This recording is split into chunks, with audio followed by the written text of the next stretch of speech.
So yun mga master, bakit nga ba ZX6R ang pinili kong bike no this 2024?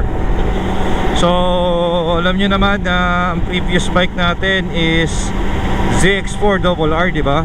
So ayun, wala na siya. And ako'y nagpapasalamat sa ZX4 natin kasi talagang malaki ang naitulong niya sa akin. Malaki ang naituro niya sa akin, naiambag sa pagre-race track ko. So bigyan ko lang kayo ng idea. Medyo frustrated rider kasi talagang gustong gusto kong makapag-banking, gustong kong makapag-knee drag, no? And of course with the help of Coach Joey Storm of 02 Podium, at saka yun nga yung ating ZX4RR, talagang dun ko na-achieve ang knee drag. Hindi lang basta knee drag na scrape ha, yung knee drag talaga na talagang may may katagalan, mga 2 segundo, 3 segundo yung kiss-kiss, no? Mga ganon. So bakit nga ba ZX6R ang kinuha ko? Actually mga master, before pa ako mag big bike kasi talagang pinapanood ko na yan si Kenji Moto. So nakikita ko yung ZX6R nila. Ang ganda, diba? Ang bibilis, ang ganda ng tunog. The only thing na ayoko lang talaga sa ZX6R dati is yung headlight niya. It's just the same as the Ninja 400. So kaya sabi ko, ito yung unang big bike na bibiling ko. Kaya lang maraming reviews, diba? Sakit sa likod, hindi siya pang beginner, masyadong malakas yung power. And so nangyari lang din, ang budget ko hindi rin talaga enough. Kaya ako nauwi tayo sa MT-07. So I think ang ZX6R by that time ang 600,000.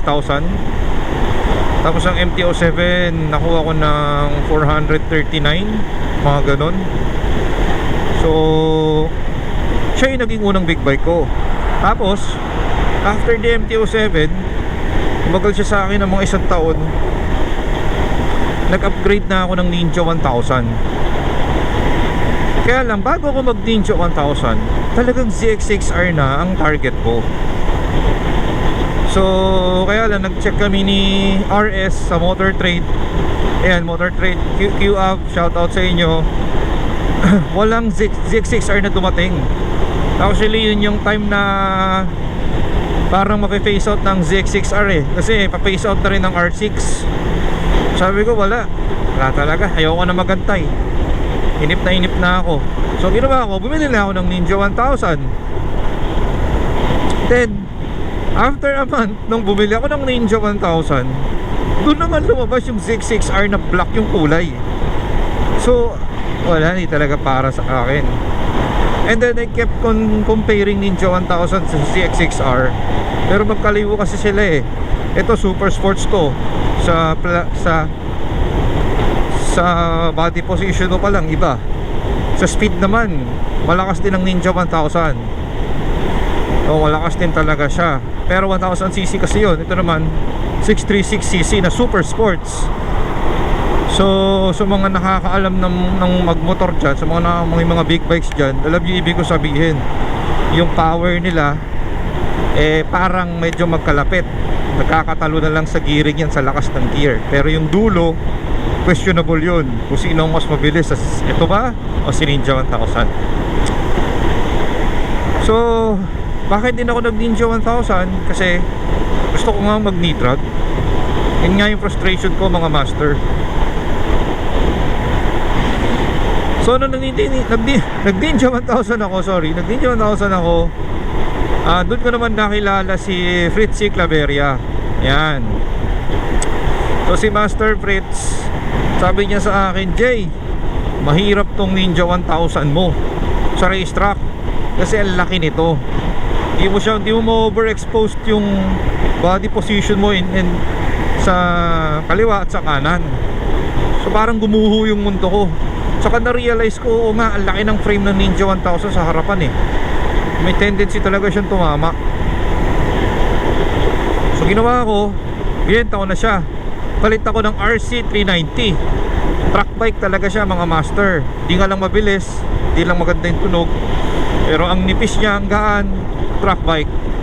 Nangyari naman, by that time, di naman ako nakakapag-truck. So useless din. And then binenta ko na naman, upgrade na ako ng ZX4RR. Doon na ako nag-enroll kay Coach Jovi. And gladly, doon na ako talaga natutong mag-knee drag. So mga 3 buwan ako nag-practice sa kanya, nag-training sa kanya. Syempre intervals naman yun, pero talagang natuto ako. Iba talaga mga master ang pag-tame ng bike eh. Tama rin yung sinabi ni Fritzy, kailangan tayo ang kukontrol sa bike, hindi ang bike kukontrol sa atin.